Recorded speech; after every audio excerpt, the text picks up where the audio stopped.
Hi ಸ್ನೇಹಿತರೆ, ಬೆಂಗಳೂರು ಮಹಾನಗರ ಸಾರಿಗೆ ಸಂಸ್ಥೆ ವತಿಯಿಂದ ಪರಿಶಿಷ್ಟ ಜಾತಿ ಮತ್ತು ಪರಿಶಿಷ್ಟ ಪಂಗಡಗಳಿಗೆ ಉಚಿತವಾಗಿ ಲಘು ಮತ್ತು ಭಾರೀ ವಾಹನ ಚಾಲನಾ ತರಬೇತಿಯನ್ನು ವಸತಿ ಸಹಿತ ವಸತಿ ರಹಿತ ಕಾರ್ಯಕ್ರಮವನ್ನು ಕರ್ನಾಟಕ ಸರ್ಕಾರ ಹಮ್ಮಿಕೊಂಡಿದೆ. ಸದರಿ ತರಬೇತಿಯನ್ನು ಪಡೆಯಲು ಇಚ್ಛಿಸುವ ಪರಿಶಿಷ್ಟ ಜಾತಿ ಮತ್ತು ಪರಿಶಿಷ್ಟ ಪಂಗಡದ ಅಭ್ಯರ್ಥಿಗಳು ಹೊಂದಿರಬೇಕಾದ ಕನಿಷ್ಠ ಅರ್ಹತೆಗಳೆಂದರೆ: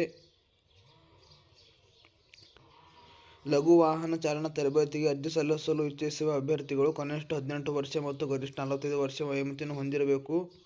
ಆಧಾರ್ ಕಾರ್ಡ್, ಜಾತಿ ಪ್ರಮಾಣ ಪತ್ರವನ್ನು ಹೊಂದಿರಬೇಕು. ಪಾಸ್ಪೋರ್ಟ್ ಅಳತೆಯ 5 ಭಾವಚಿತ್ರವನ್ನು ಹೊಂದಿರಬೇಕು.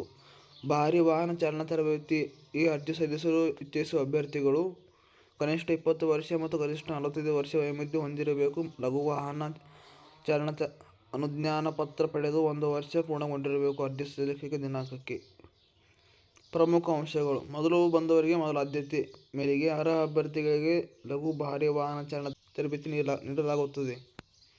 ವಸತಿ ಸಹಿತ ಮೇಲಿನ ಅರ್ಹತೆ ಹೊಂದಿದ್ದು ಆಸಕ್ತಿ ಇರುವ ಪರಿಶಿಷ್ಟ ಜಾತಿ, ಪರಿಶಿಷ್ಟ ಪಂಗಡದ ಅಭ್ಯರ್ಥಿಗಳು ಕರ್ನಾಟಕ ಸರ್ಕಾರದ ಸೇವಾ ಸಿಂಧು ಪೋರ್ಟಲ್ನಲ್ಲಿ ಅರ್ಜಿ ಸಲ್ಲಿಸಬಹುದಾಗಿರುತ್ತದೆ. ಅರ್ಜಿ ಸಲ್ಲಿಕೆಗೆ ಸಂಬಂಧಿಸಿದ ವಿಚಾರಣೆಗಾಗಿ ಸೇವಾ ಸಿಂಧು ಪೋರ್ಟಲ್ ಸಹಾಯ ಕೇಂದ್ರದ ಸಂಪರ್ಕ ಸಂಖ್ಯೆಗೆ ಕರೆ ಮಾಡಬಹುದು.